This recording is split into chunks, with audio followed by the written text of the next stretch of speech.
バリスタジオミュージックスクール音楽探検隊へようこそ。このチャンネルでは音楽制作や楽器演奏に関連した様々な情報をお届けしております。というわけで今回は皆さんも小学校の時に慣れ親しんだであろう鍵盤ハーモニカ、鍵ハモの世界について深掘りしてみたいと思います。ぜひ最後までご覧ください。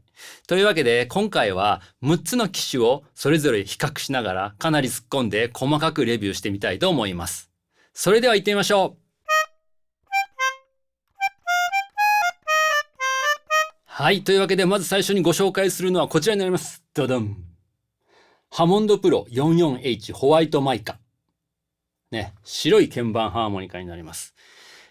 こちらはですね、オルガンで有名なハモンドと鈴木楽器の鈴木メロディオンのコラボレーションにより誕生したピックアップを内蔵したエレアコ鍵盤ハーモニカになります。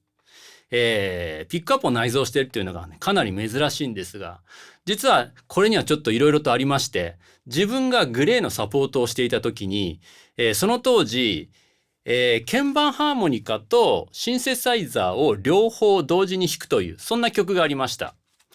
普通この鍵盤ハーモニカを演奏するのは、このように、ね、手で持って、吹いて、で、それを今こちらにマイクがありますが、このマイクで集音するというのが普通の一般的なやり方なんですが、こういうふうに持つことができないと。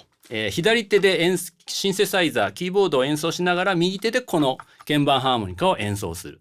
というふうになって、で、それはどういうふうにやるかというと、この鍵盤をですね、鍵盤ハーモニカをシンセサイザーの上に置いて、で、後でご紹介しますが、ここのチューブをですね、こういうふうに伸ばして、で、吹きながら演奏しながら左手も、違うシンセサイザーを演奏すると。で、その時にこのように鍵盤ハーモニカを置くとですね、ここで演奏した音を収録するマイクを近づけてでもですね、結構この鍵盤ハーモニカって後ろの方も鳴るので、置いたまんまで集音してもうまく集音できない。しかもライブの場合はですね、ステージ上にいろんな音が回ってますので、独立してこの鍵盤ハーモニカを拾うのはかなり難しい作業になります。で、その時にですね、実はそのグレーの楽器担当テクニシャンの、方々がいましてですね、ダッサンとか安倍ちゃんとかいう、かっこ仮名ですけれども、その楽器テクニシャンの人たちがですね、この、鍵盤ハーモニカの中にピックアップを内蔵させて、それで、音を出したらいいんじゃないかということで改造をしてもらってですね、その方たちが改造をして、演奏をして、それを LINE で信号を送ることによって、見事にこの問題を解決したという、そんなことがありましてですね、それがこのエレアコ鍵盤ハーモニカの誕生につながったという、そんな逸話がある、そんな楽器になります。今回のこのハモンドプロ 44H はですね、今回、ご紹介する機種の中で一番鍵盤数の多い44鍵になります。本体もね、当然大きくなりますし、重くなりますね。で、このハモンドプロ 4H、まずマウスピースについてですが、マウスピースは、まずこれ今ついてるものと、もう一つ、こちらのこういうホースがあります。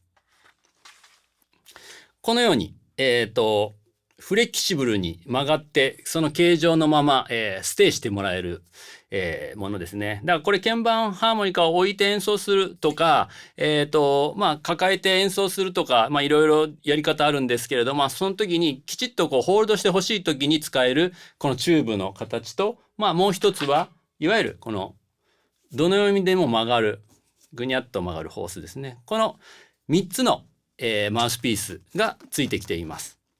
今回はですね、この直結タイプにします。で、レビューするにあたってですね、こちらのマイクで集音するんですけれども、このマウスピースはですね、短ければ短いほど、息がダイレクトに鍵盤ハーモニカに伝わりますので、演奏能力的にも短い方がいいとされています。実際自分も短い方がダイレクトにそのコントロールできて、感情をそのまま演奏に乗せやすいという意味でも、やっぱりここが長いとですね、どうしても息っていうのはそこに到達するのに時間かかっちゃいますね、こうやって。で、しかも、風圧っていうんですか、息の圧も若干落ちる気がするんですね。なんでやっぱりそういう意味ではダイレクトに息を吹き込んだ方がすごく演奏には適していると思います。ただですね、これに関してはかなりマイナスデメリットもあって、どういうことかというと、ここにマウスピースがあるのでこう持ちますね。でこう口をつけてこう演奏しますね。そうするとそちらからはいいんですけれども、こちらからね見えないんですね、鍵盤が。なのでほぼブラインドタッチみたいな感じになります。だからそういう意味ではかなり演奏能力が必要になるんですけれども、そのデメリットと控えても、音の存在感はやっぱり短い方がいいというのがあります。続いて本体のスペック見ていきましょう。まずですね、44鍵ということで、これ長いですね。563ミリあります。で、幅は106ミリ。厚さが52ミリ。ね。で、問題の重量がですね、1200g ということで 1.2 キロあります。なんで結構重いですね。で、これ例えばストラップとかもこれつけられるんですけれども、ストラップをつけてこうやってやる分にはもちろんね、重さはだいぶ感じないんですけれども、このように、手をここに入れて、ここで支えて演奏する場合はですね、かなりこの 1.2 キロはきますね。で、今回はマイクをここにセッティングしているので、集音上、このような体勢で演奏します。なので、ここでホールドするという意味でも、1200g はかなり重いと感じる重さになります。重量ありますね。ただ、これかなりこの機種は、そういう意味ではすごく良くて、ここの後ろのストラップがですね、このようにマジックテープで、長さを調節できるようになってます。なんで、ご自分の手に合わせてですね、ここを調節することで、ちゃんとホールドはできるという意味で。これね、この調節機能は今回の6機種の中ではこれしかありません。ので、そういう意味ではこれはかなりいいポイントになりますね。ストラップが調節できるという。はい。で、先ほどもお伝えしたように、鍵盤数は44鍵です。で、低い方のドから高いソまで。で、これですね、公式のその発表、表記ですと、オクターブ、こういう音程を、伝えるときにどういう伝え方をするかっていうと、C, D, E, F, G, A, B のドレミファソラシプラス、それのオクターブ関係で数字で表すんですね。で、これ実は公式の表記がですね、ここが C0 で、これが G3 というふうになってました。0も実は書いてなかったんだけど、C から G3 というふうに書いてたんですが、今回こちらのレビューをするにあたっては、いわゆるピアノの真ん中のドを C3 と呼ぶので、それと同じ音程のところをやっぱり C3 と呼ぼうと思いまして、つまりそれはどこになるかというと、ここになるんですね。ここが C3 になります。で、なので、これ C2 ですね。C2 からC3、C4、C5、G5。G5、までの44鍵ということになります。はい。この表記は今後もこの6機種についてはこの形で表記していきたいと思います。お伝えしたいと思います。はい。続いて鍵盤の長さですね。90ミリ。ここですね。90ミリ。幅が 18.2 ミリ。そして鍵盤の高さ。ここの高さですね。これこの見えてる部分で測ってるので、実際の鍵盤はもう少し長いと思うんですが、高さ10ミリ、1センチ。で、ストローク、沈み込む深さは 5.5 ミリあります。なんで大体半分ぐらいまでこの鍵盤が沈み込むという形になっています。で、続いてですね、鍵盤の打鍵感。これをこの鍵盤を押さえた時の、重さというんですかね、この抵抗感、どれぐらいかなというので、これはもう個人的な見解で、数値化はあんまできないので、感覚でお伝えすると、これ結構軽い感じがしますね。軽めの、打鍵感になります。重さになります。鍵盤を押さえた時に、下についた時のこの感じが、ちょっとクッションが効いていて、なんか雑にガチって止まるんではなくて、受け止めてくれるクッションがある感じですね。しかもそれがなんかふわっとしてるわけではなくて、きちっとこう、いい感じでこう、止まる。つまり、そのクッションがあることで何がいいかっていうと、その打鍵ノイズっていうんですけれども、この鍵盤を押さえた時に、そこに行って当たった時のノイズが少ないんです。クッションのおかげでね。なので打鍵ノイズは結構少なく感じます。まあ今こうやって、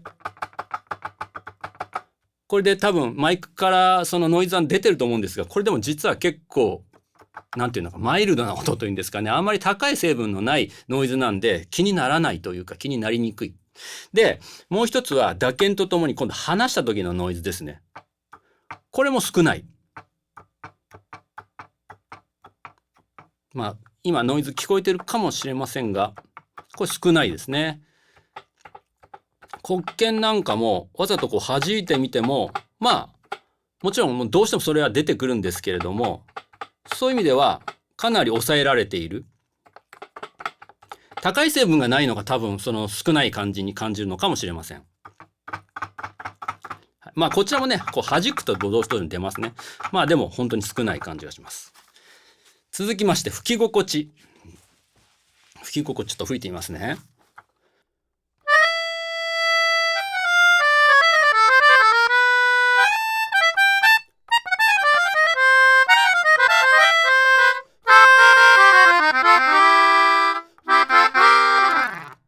はい。いいです。いいですね。多分自分が一番慣れてるというのも大きいかなとは思うんですけれども、吹き心地はすごくいいです。で、まずそのレスポンスがいいので、ちゃんと音が鳴ってる、演奏してる時の感覚がこう繋がってる感じがして、すごくいいのと、もう一つはですね、よくありがちなんですけれども、どうしても鍵盤ハーモニカの場合は低音が出にくい。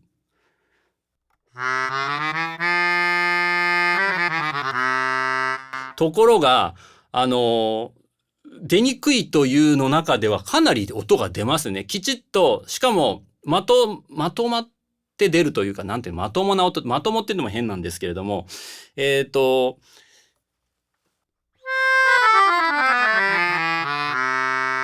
同じ息の量で、音量が変わらず下までフラットに出てるっていうのは、これかなり、いいですね。楽器としてすごく完成されているというか。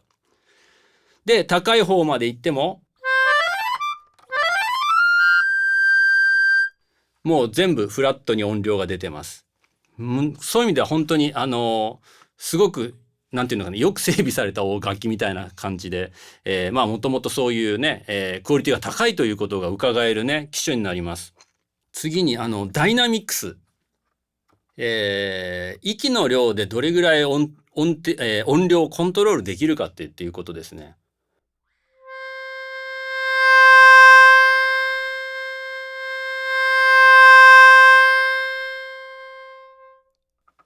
はい。これもすごく、ピアニッシモからフォルテッシモにかけて、すごく滑らかにつながってますね。そういう意味では本当に、これも先ほどの、自分が息でコントロールしようとした時に、それにちゃんと対応してレスポンスしてくれるという、楽器になると思います。すごくいいと思いますね。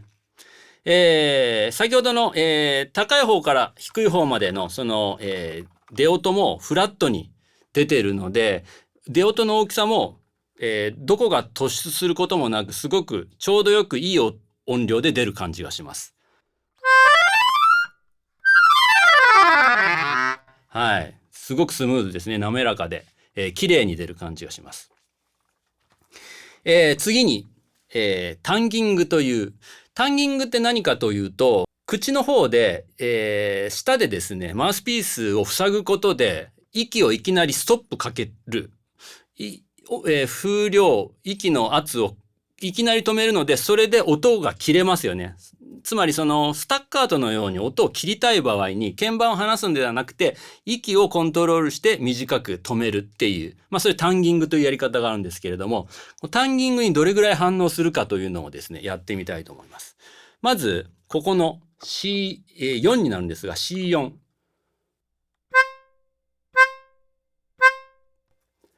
これ、今わかりますかね？パッパッて息を止めてるんですけれども、少し余韻がありますね。わかりますかね？ C5。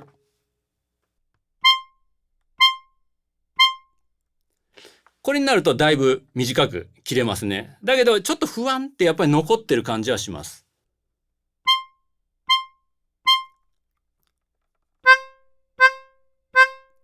C3。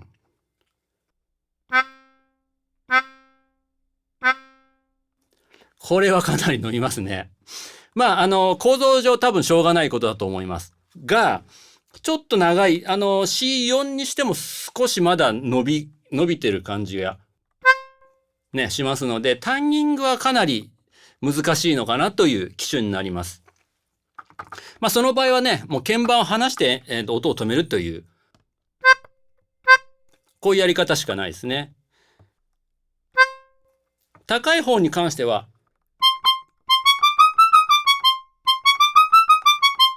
まあ、タンギングでも結構スタッカート感は出る感じがしますが、でもやっぱりどうしてもこの残響の響きとともに、でも実音のそのリードが、震えがなんか収まってない感じのリリース、伸びてる感じはありますね。タンギングリリースに関してはちょっと不得手な機種なのかもしれません。はい。というわけで、まあ、音色的にもですね、全体的にマイルドで柔らかくて、なんか耳に、ともするとその鍵盤ハーモニカの音ってこう、フォルテでこうガッて息を入れるとキーンって高い音は特にするんですけれども、なんかそれもかなりこう、まとまってそこまでその痛い音ではなくて柔らかくちゃんとバランスのよく取れた音量で出るという、すごく高級感のある感じもしますし、いい機種ですね、さすがに。はい。というわけで、まあ、総評としてはですね、まずこの44件あるので、音域が広いことで、いろいろと演奏のその幅も広がるという、そこで、アドバンテージもありますし、もう一つは、ピックアップがついてて、こちらの、端子からケーブル差し込んで、そちらから、音声信号を送ることができます。そして、お伝えして忘れましたが、ここに、音量コントロールするね、ボリュームノブもありますので、ここで、ある程度送る音量も変えること、可変でできますし、そういう意味では、マイクで収録だけではなくて、ライン出力もできるという意味で、かなり、いい、素晴らしい機種だと思います。これ結構ライブで、使ってたんですけれども、本当にこれはおすすめの、機種になります。はい、続いてはこちらの機種になります。じゃじゃん。ヤマハ P37D。ね、この、エンジ色の、これ懐かしくないですか？この色味といいね。ピアニカという愛称で皆さんが一番慣れ親しんでるであろう鍵盤ハーモニカになりますね。ヤマハといえばピアニカですね。音色的にもですね、やっぱ小学校の頃から慣れ親しんでるせいもあって、やっぱり鍵盤ハーモニカの音という風に感じる方も多いのではないかと思います。今回ですね、すべて、6機種、個人所有のものなので、その中でですね、このピアニカは一番古株の、大先輩の機種になります。購入したのがね、多分20年以上、ともすると30年近く経つかなとも思われる。本当におじいちゃん機種なんですが、まあ、ちょっとその分の、マイナスポイントもありつつですが、これで、ピアニカのレビューをしてみたいと思います。まずですね、マウスピース。マウスピースは2種類。この直結のこのマウスピースと、もう一つは、これ懐かしくないですか？この白いホースね。この2つがあります。この2つのマウスピースがありますが、まあ先ほどもお伝えしたように今回は直結の方で、共通の条件でレビューをしてみたいと思います。で、本体の大きさ、今回は、P37 ということで、37件なので、479ミリ。幅が101ミリ。で、厚さが40ミリになります。ね、少し、短くなってますね。で、あと、重さがですね、780g なんですよ。で、さっきがかなりやっぱり重かったのですごく軽く感じます。いいですね。すごく軽く感じます。鍵盤数は37で、F2 から F5。になっています。で、鍵盤の長さ、88ミリ。幅、18.5ミリ。そして鍵盤の高さは、まあこれ見えてるところで測ってますが、9.5ミリ。そして深く押さえ込んだキーストロークは7ミリ。かなり深くね、キーストローク取れてる感じがします。そして鍵盤の打鍵感ですね。先ほどのハモンドはちょっと軽いなという感じがしたんですが、まあこれが標準なのかなと思います。それよりは少しありますが、まあしっかりというかね、これぐらいの抵抗感なのではないかと思います。標準の重さ。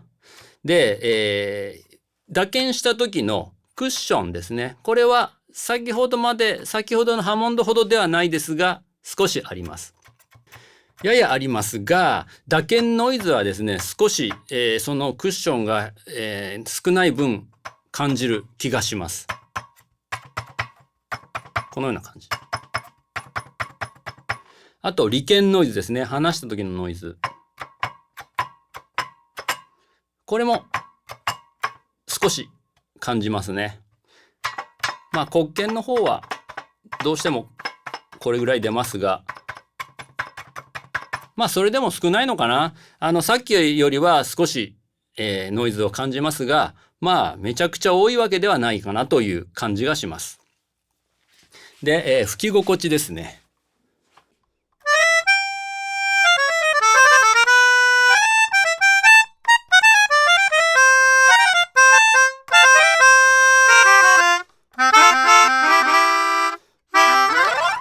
はい。いいですね。吹き心地いいです。まあ、吹き心地がいいっていうのの感覚としては、まあ、レスポンスが多分いいっていうことなんだと思うんですよね。息を吹き込んだ時の発音の仕方が自分の感じたようになるという意味で、まあ、吹き心地がいいと感じる気がします。あと、ダイナミクス。息を細く弱く入れてそこから圧をかけていって音量がどう変化するかですね。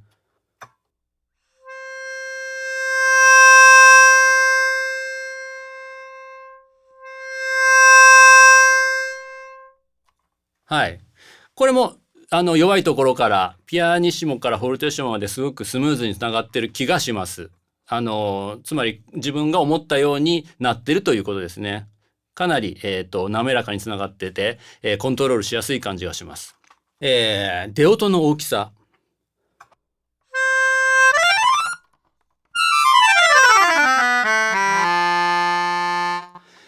出音の大きさは、そんなばらつきはないんですが、若干この辺の、このシとド、ラシドあたりが、まあ、長感上、この自分の耳に届く音としてはちょっときつい感じがしますね。マイクで取れてる音はまだわからない、まだっていうかわからないんですが、自分の長感上はちょっとそのあたりがきつく感じる気がします。はい。続いて、タンギング。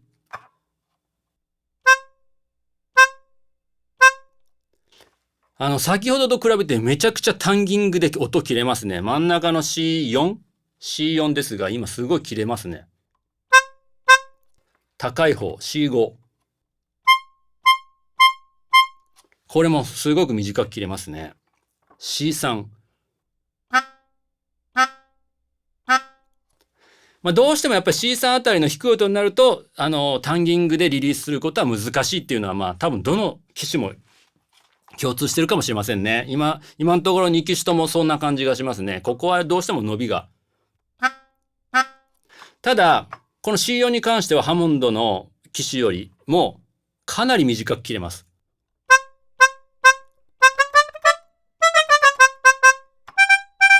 はい。これすごく印象がいいですね。好印象。これやっぱりレスポンスに反映してるってことなのかなとも今思いましたね。ちゃんとタンギングリリースすることによって音がパッと切れるので、自分が演奏したいようにちゃんと反応してくれるっていう、まあそういう感じになります。音色に関しても、やっぱりあれですかね、慣れ親しんでるというか、自分たちがこの小学校の頃に聞いているっていうのが、安心感につながるのか、記憶が蘇るのか、なんか吹いてても心地のいい。若干、先ほどのハモンドに比べると、ちょっと、広域がきつい感じはするんですが、それでも、すごくこう、好印象な、好印象ですね。音がすごい気持ちいいというか。はい、いいですね。はい。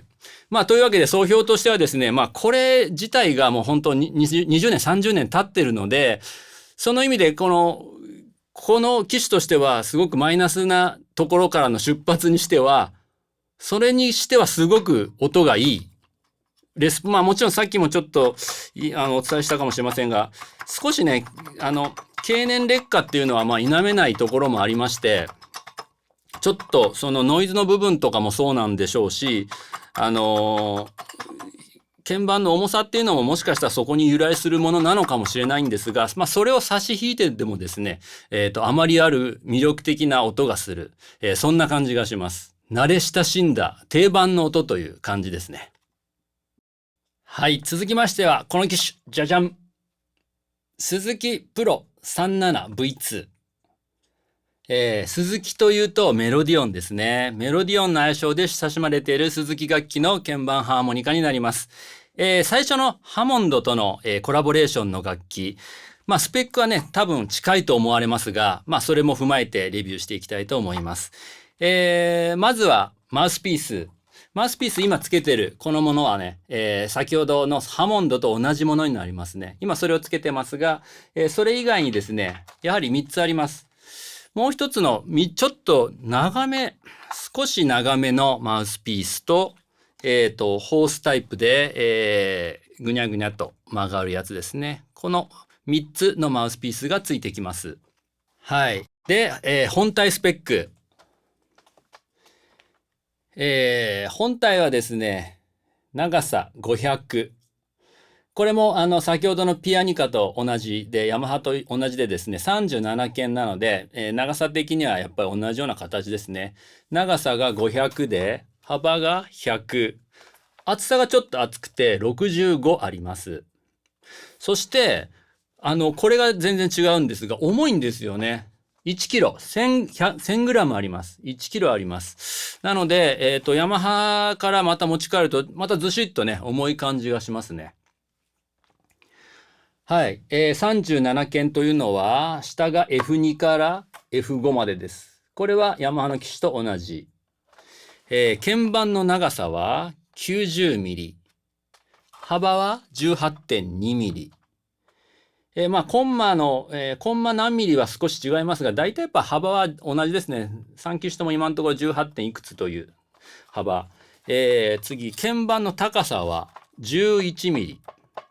ストローク的には 5.5 ミリ沈みます。大体半分ぐらいですかね。なので。鍵盤打鍵感。やっぱりこれは先ほどのハモンドと同じく軽めになります。で、クッション。落ちたところのクッション感は少し少ないですね。あるんですが少ない感じがします。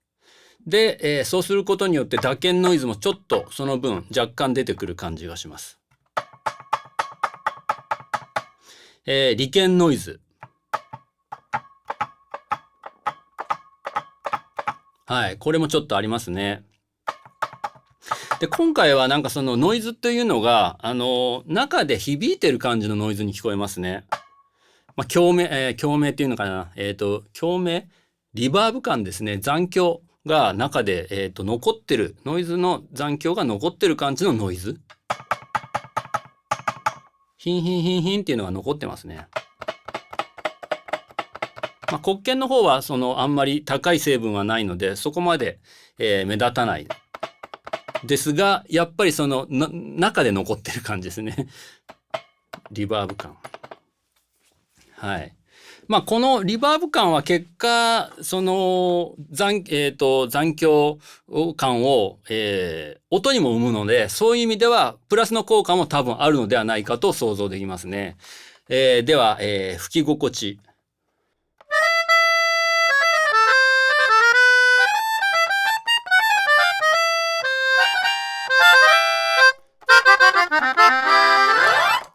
はい。やっぱいいですね。鍵盤が軽いので、そういう意味では、レスポンスも、弾いた感じの、追従してくる感じもすごくいい。そして、またこれも、後の説明にも関わってくるとは思うんですが、息を入れた時のレスポンスの良さが吹き心地の良さというところもあると思うんで、そういう意味ではかなり追従してくる感じの、音に感じます。ダイナミクス的にはですね、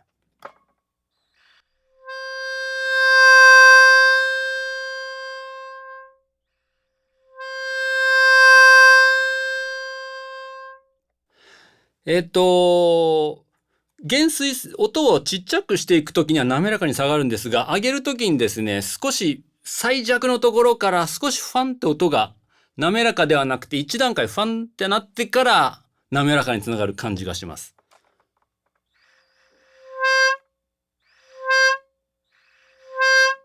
ふわってね、あそこの部分だけがちょっと繋がってないのかなって気もしますが、まあそこまで細かくはわからないかな、実際に演奏してるときは。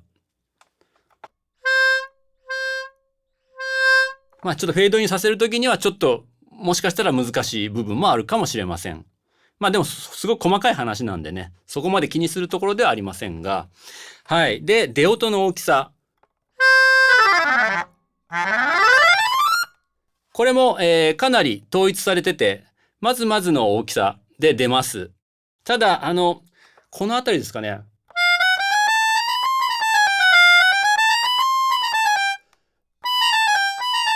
このあたりがちょっと耳にキンってくる感じはしますね。で、このハイ C、C5 のあたりでちょっと落ち着く感じの音量感があります。低い方はもう全然、レスポンスよく出ますね。ちゃんと音もきちっと出ます。やっぱり低い方っていうのはかなり鍵盤ハーモニカでは難しい部分なんですけれども、それでもちゃんと音が出てる感じがします。はい。タンギング。これもかなり短く切れますね。あれですね、先ほどのそのノイズのところで結構中で響いている残響がノイズに乗ってるので、もしかしたらタンギングもそうでもないのかなと思ったんですが、その割には全然きちっとレスポンスよく切れる感じがします。C5。はい、これも切れますね。やっぱり、先ほどから、この C3 に関しては、もうリードがピタッとは止まらないんですよね。どうしてもこの、リードが大きくなる分、急に止まらないっていうことなんでしょうね。まあ、ここはやっぱり、まあ、何回も言ってますが、もう鍵盤を離すことで、スタックアウトは演奏するしかない感じがします。ただ高いところ、真ん中、C4 から上に関してはかなり細かく、タンギングに反応してくれる感じがします。音色的にはですね、ハモンドの機種と、まあ、姉妹機みたいな形だと思うんですが、それよりは少し明るい感じの音色に感じます。ハモンドの方はすごく柔らかくて、あったかい音の感じがしますが、これはそれよりは少しハイが、伸びているというか、ちょっと立つ音のような感じがしますね。別にそれは優劣ということではないと思うんですけれども、印象的にはそんな感じがします。はい。というわけで、総評としてはですね、この鈴木のメロディオンと、まあ言うとヤマハのピアニカっていうのはね、まあ双璧をなす機種だと思うんですね。で、まあどちらの機種も、すごく魅力的で、慣れ親しんだという意味ではもしかしたらピアニカの音が、なんか、この音って思われるかもしれませんが、このメロディオンの方もすごくこう、まあ、個人的にはね、哀愁を感じるんですよね。そういう意味では、色気のある音がしてまして、どちらももうこの音色の魅力はあるということで、まあ、これはもう好みの分かれるところかなと思います。はい、続いての機種はこちら。じゃじゃん。ホーナーメロディカスーパーフォース。真っ黒です。黒鍵発見関係なく真っ黒。周りも真っ黒というね、かなりインパクトのある、機種になりますね。ホーナーというメーカーはですね、まあ、ドイツを代表するアコーディオンやハーモニカで有名なメーカーなんですけれども、例えばヤマハがピアニカ、鈴木はメロディオンというように、ホーナーはメロディカという愛称になっています。さあ、この黒のね、真っ黒の、ロックっぽい感じのこの機種なんですが、どんな感じなんでしょうか。レビューしていきたいと思います。まず、マウスピースは2種類。今つけているこの直結型と、もう一つは同じように、黒いチューブタイプのもの。この2種類になります。はい。そして、本体のスペック、長さは460、幅が103、厚さが高さ44、そして重さが650ということで、先ほどのメロディオンからまた軽くなるので、その違いで相当軽く感じますね。650g になります。はい。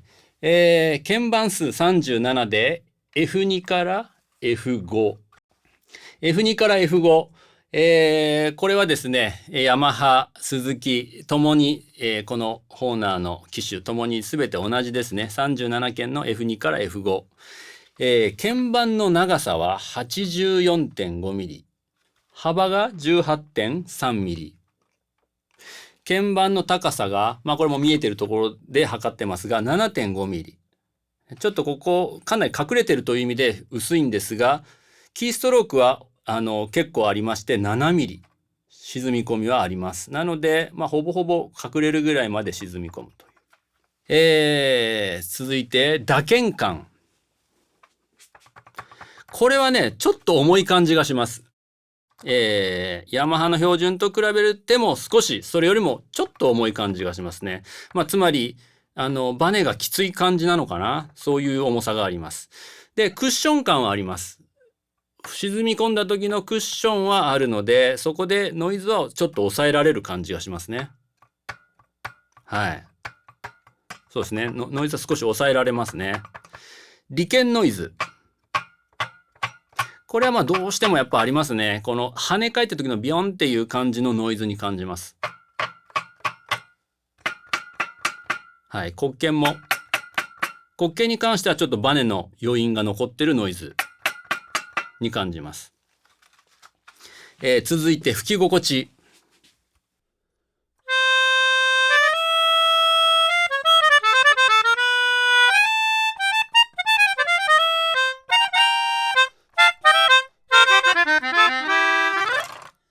はい。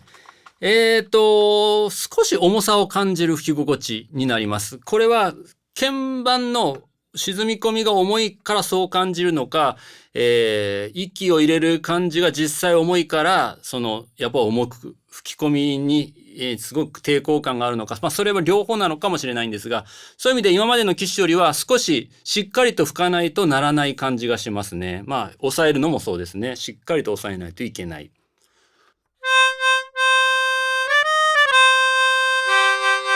はい。それで、これが結構、難しいところなんですね。低音がちょっと出にくい。今聞いてもらうとちょっとわかると思うんですが、ピッチも含めて安定しないですね。音量もピッチもちょっと安定しない感じ。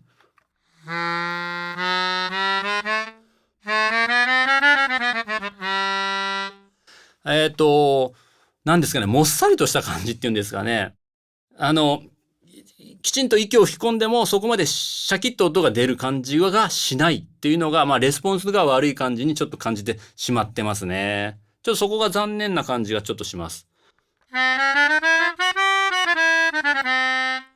そうですね。重さ。息の量の重さと、出音のちょっと不安定な感じ。低音の話ですけどね。高音。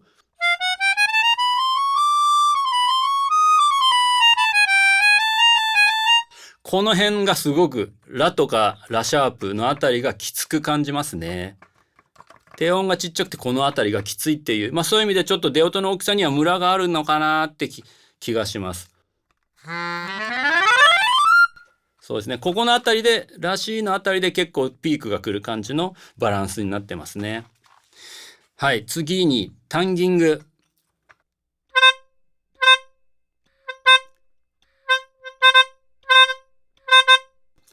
ヒンっていうのが残りますが、それはまあ残響として残るんですけれども、このあたりのタンギングはまあ悪くはないかな。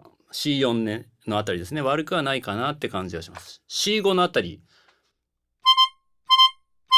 まあさすがにここはやっぱりきちっと切れますね。タンギングにちゃんと反応してる感じがします。C2。はい。これはまあ、全機種ともう共通の部分ですね。切れないですね、このあたりは。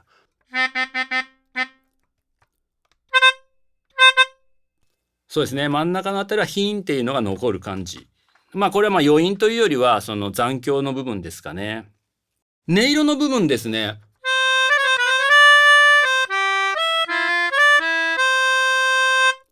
これ、まあホーナーっていう会社がそのアコーディオンとか、ハーモニカのメーカーなので、まあ実はもっとそっちの、そこにかなり近いのかなと思ったんですが、まあ、そこまでではないのかなっていう。もちろん、鍵盤ハーモニカの音としての特徴はあるんですけれども、そうか、これがホーナーの音なのか、メロディカなのかっていう感じがしました。まあ、実はこれ、今回のレビュー用に用意したものなんで、自分自身があんま慣れてないっていうのがあるのかもしれません。そういう意味での、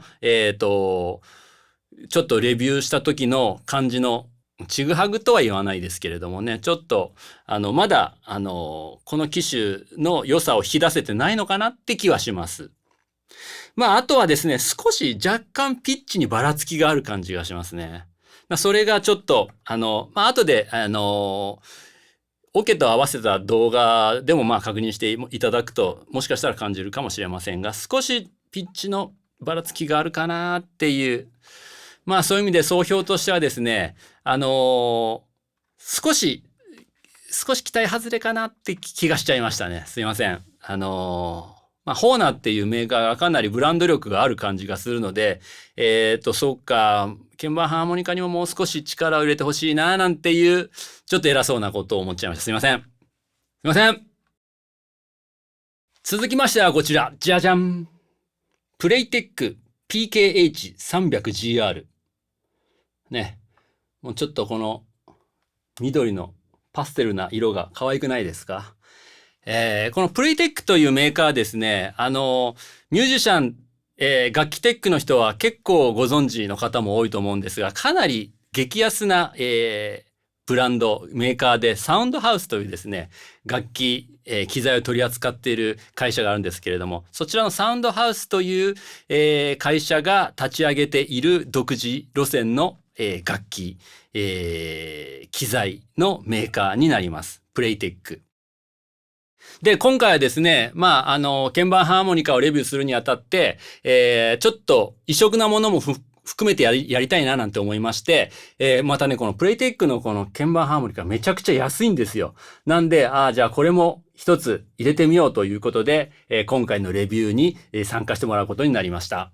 はい。というわけで、まずですね、マウスピースですね。マウスピースは同じようにこの、直結のものと、ヤマハと同じようなこの白いホースですね。この2つになります。そして本体、長さ420、幅105、高さ50、そして軽いんですよ。500g。まあ、当然といえば当然なんですが、これ鍵盤数がですね、32鍵になります。先ほどの37件シリーズから1段階減ってですね、1個じゃないですね、1段階減って32件、F2 から C5、の32件の鍵盤数を持つ機種になります。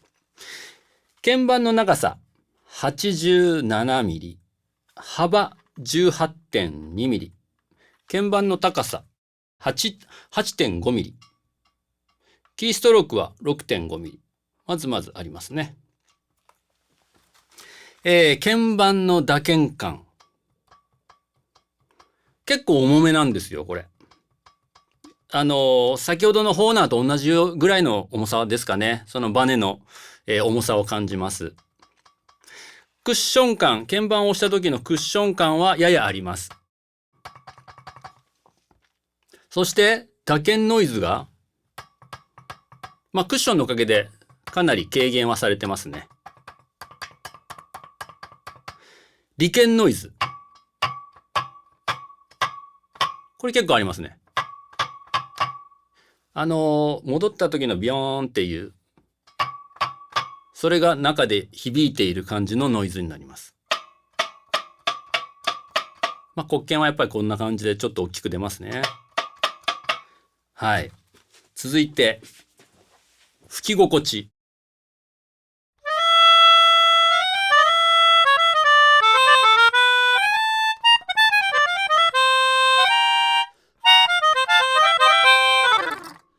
はい。ちょっと重いですかね。息を入れた時の反応が重いのかなっていう感じがします。レスポンスが少しある感じ。ラグがある感じの吹き心地がします。あと、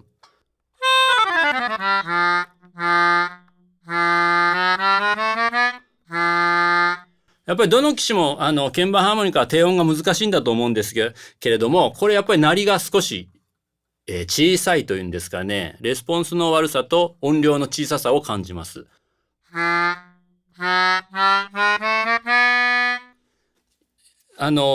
アタックタイムっていうんですかね、その音の立ち上がりが少し緩やか。それがレスポンスのちょっと反応の遅さに感じるっていうところですね。それと、音量が少し小さい。ただ、それ以外はですね、ちゃんとしっかり。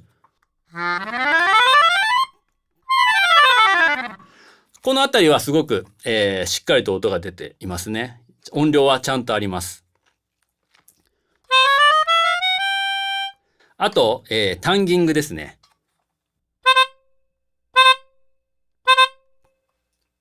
これも中の残響がヒーンって残る感じがします。音自体はちゃんとタンギングで切れてるんですが、余韻がどうしても残って余韻じゃないな。リバーブ感が残ってしまってる感じがします。C5。この辺はいいですね。C2。うん。やっぱりもうそこらしょうがないところですね。もう全機種共通の、どうしても切れないというね。はい。音色的にはですね、何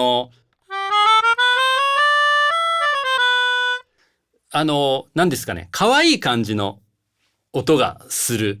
なんかそんな印象があります。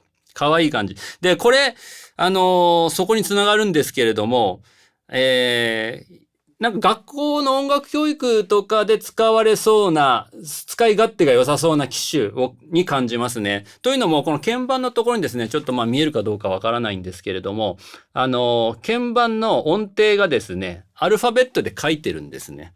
で、番号とともに、ド、レ、ミ、ファっていう風に書いてて、音楽初めて習う子でもここがドですよ、レですよ、みたいなことがパッと見でわかるので、そういう意味では本当に、音楽教育に使える機種のような気がします。で、それとその音色の可愛さが相まって、まさにそういう、お子さんとかが弾くと、よりいいんだろうなっていう感じのね、音がします。で、逆に言うとそういう音色を使いたい場合には、そういう、雰囲気を出せる、機種という感じがします。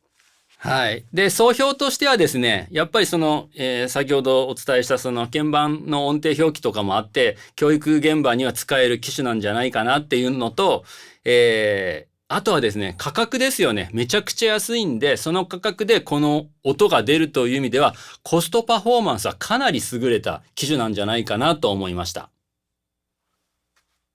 はい。続いて最後の機種はこちら。じゃじゃん。ベルトマイスターバンドマスター26。ねえ、これ可愛くないですか？これ見た目。ネットで見つけて、どれぐらい前ですかね？ 10 年とは言わないですけれども、結構4、5年、7、8年前ですかね、に、ネットで見つけて購入した、機種になります。ベルトマイスターというのは、旧東ドイツのメーカーということらしくてですね、かなり歴史のあるブランドの、しかも多分、そういう意味では古いんだと思うんですよね。で、見つけた時たまたまこれがデッドストックであったんで、それも含めて、いいなと思って、購入した機種になります。あと見た目が可愛いという理由がね、大きいんですけれども。はい。こちらはですね、まず、マウスピースは2つになりますが、1つはこの、細長い口のやつと、もう1つはですね、普通に本当の、マウスピースみたいな形ですね。2つになります。で、この、機種に関しては、ホースはついてなかったです。本体ですね。本体はこれ26というふうに銘打ってるんですが、後でお伝えしますが、鍵盤26なんで、かなり短いですね。313ミリ。幅が107ミリ。高さ44ミリ。重さ545グラム。ね、かなり軽いです。で、鍵盤数が26なので、一番低いところ B2 から C5。という風になっております。鍵盤の長さ75ミリ、75.8ミリ。これちょっと見えてるところなんで奥にもう少しありますが、鍵盤の長さ75.8ミリ。で、幅がですね、16.6ミリなんですよ。他のね、機種だいたい 18. 何ミリだったんで、それに比べて若干この鍵盤が小さいというのが、ちょっと演奏に少し影響するのかなって感じがします。鍵盤の高さ9ミリ。ね。で、意外とストロークはあって6.8ミリまであります。打鍵感ですね。これは標準。ヤマハを標準とすればこれ標準かなって気がします。クッション感はややあります。鍵盤を押さえ込んだ時のクッションはあります。打鍵ノイズ、利鍵ノイズ。打鍵ノイズはそこまでではないかなという。これはクッションのおかげなんでしょうね。利鍵ノイズ。弾くとあるんですよね、これ。優しく離せばそこまででもないんですが、弾いてしまうとかなりビヨビヨンっていうバネの残響が残ってしまいます。黒鍵の利鍵ノイズは結構、あれですね、響きが出ますね。中の響きをそのままもろに受けてる感じのノイズな気がします。はい。続いて吹き心地。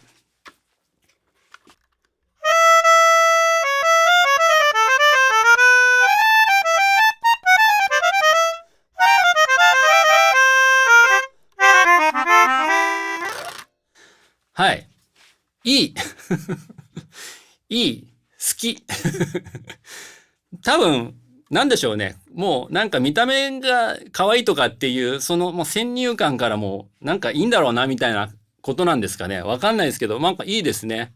で、先ほどもお伝えしたように鍵盤が幅が短いんで、少し、こうやって、直結で演奏する場合はね、ほぼブラインドタッチになるので、その鍵盤の、なんて言うんですかね、位置をブラインドできちっと把握できるかどうかでいうと、もう鍵盤がこの大きさが変わると、いきなりちょっと難しくなるんじゃないかなと思いきや、そこまででもなかったですね。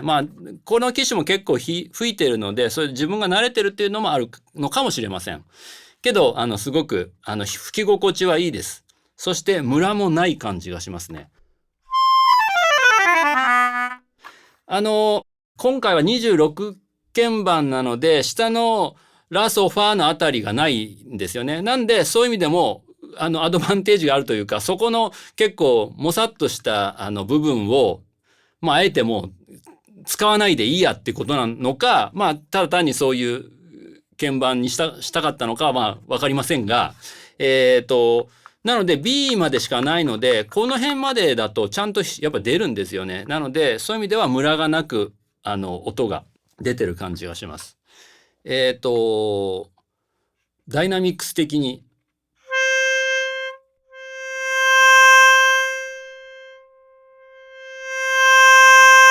ダイナミックスいいですね。これも。はい。タンギング。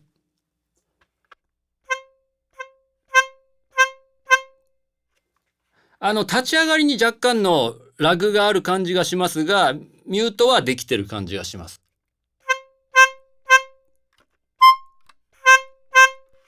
少し中の余韻が残ってる感じですが、音自体は切れてる感じがしますね。C5。まあこのやっぱりレスポンスいいですね。C3。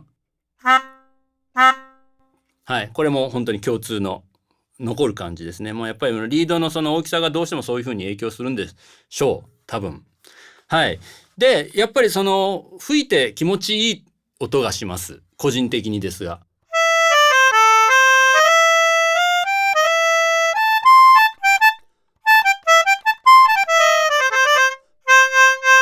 はい。いいですね。はい。まあ、総評としてはですね、鍵盤数は少ないんですよね。だからそういう意味では、その音の、表現の幅はその分狭まるんですが、それを差し引いても魅力のある音という感じがしました。ヴィンテージ感なんですかね。すごく、魅力のある、色気のある音がすると思いました。はい。ここまでのレビューいかがだったでしょうか。6機種のね、それぞれの、特徴とかが、お分かりいただけたかと思います。次はですね、単体の音ではなく、オケの中で、どのように響くかというのをそれぞれ聞き比べていただきたいと思います。楽曲はスティービー・ワンダーの Isn't She Lovely でお送りしてみたいと思います。それではどうぞ。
はい、というわけでいかがだったでしょうか。